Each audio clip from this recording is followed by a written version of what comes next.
go. Hustle hard, hustle every single day. I'll be making moves till I'm buried in my grave.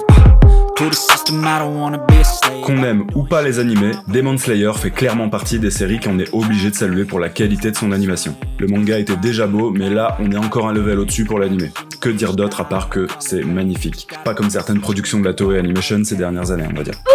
Ici, on sent l'amour du travail bien fait, l'investissement financier et humain, le temps alloué à la réalisation des différentes saisons. Bref, merci Ufotable pour ce boulot de malade. Allez, on enchaîne avec les figurines et aujourd'hui nous rendons hommage à ce manga avec non pas une, mais 2 figurines de Tamashii Nation de la gamme Figuarts Zero. On fait un tour rapide des boîtes, elles sont plutôt volumineuses et nous laissent entrevoir la figurine à travers 2 côtés plastifiés. Perso, je trouve ça sympa, ça permet de mieux se rendre compte de ce à quoi ressemble la figurine sans forcément avoir besoin de la sortir. Bref, c'est mieux qu'une boîte opaque, on n'est pas sur de l'entrée de gamme et ça se ressent. Tanjiro et Nezuko, à la base, ce sont 2 figurines bien distinctes, mais elles sont aussi et surtout pensées pour être exposées ensemble, ce qui nous fait un petit diorama bien sympa. You got a mind, but even that could change. You could flip the gray matter like some batter in your brain. That's why I say. Tanjiro mesure 19 cm de la base à la pointe et Nezuko, quant à elle, monte jusqu'à 24 cm. Et comme vous le voyez, les figurines sont en un seul bloc, rien n'est à monter, vous avez juste à les déballer et à les poser dans votre vitrine. Niveau modélisation, que dire à part que c'est top, le visage, les habits, le pantalon, la pose, tout est nickel. Et un truc que j'apprécie particulièrement, c'est le brush mat sur la tenue Nezuko et les différents types de peintures utilisées, parfois un peu brillants pour mettre en avant les différentes parties du vêtement. Even when you feel low, you can still go. Even when you feel slow, you can still go. Even when there's no hope, you can still go. I never answer to no, man, I still go. Go, go, go, go, go, go. Mention spéciale pour les flammes qui sont super bien faites. Moi qui n'aime pas trop ce genre d'effet d'habitude, là franchement je suis conquis.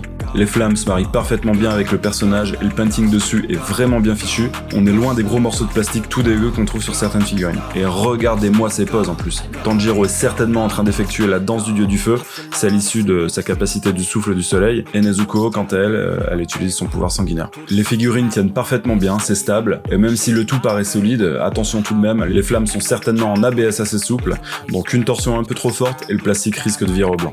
Pour le reste, on est sur du PVC classique, mais bien quali, c'est propre, ça ne déborde pas, du moins sur les parties les plus visibles. Il y a bien quelques petits défauts par-ci par-là, mais tranquille, je vous fais des vues macro, donc c'est normal que vous le voyez, et ce serait vraiment chercher la petite bête que de prendre ça en compte. Idem pour les jointures, on ne les voit que très peu, bref c'est validé, foncez. Si vous ne souhaitez pas acheter les 2 figurines en même temps, mais prendre un peu de temps pour mettre des sous de côté, pas de soucis, comme vous le voyez, elles sont superbes en solo. On attaque le sujet sensible, le prix. Elles sont généralement proposées entre 64€ et 80€ l'unité selon les revendeurs, et la Nezuko est en général un peu plus chère. Perso, je me suis pas pris la tête, je les ai toutes les 2 achetées chez Manga Story Versailles à 69,95€ la figurine.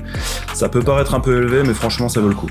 Je finis avec un petit footage des 2 figurines ensemble à côté d'une bande presto classique de Reiju et d'une grandista de Gogeta pour vous donner une idée de la taille réelle de l'ensemble. Ça paraît petit, mais méfiez-vous, en vrai ça prend un peu de place quand même. Et voilà, c'est tout pour cette review des Figuarts Zero de Tanjiro et Nezuko. Si la vidéo vous a plu, n'hésitez pas à liker et à partager, ainsi qu'à activer les notifications et surtout à vous abonner. Rendez-vous également sur nos comptes Instagram et TikTok pour d'autres types de contenus.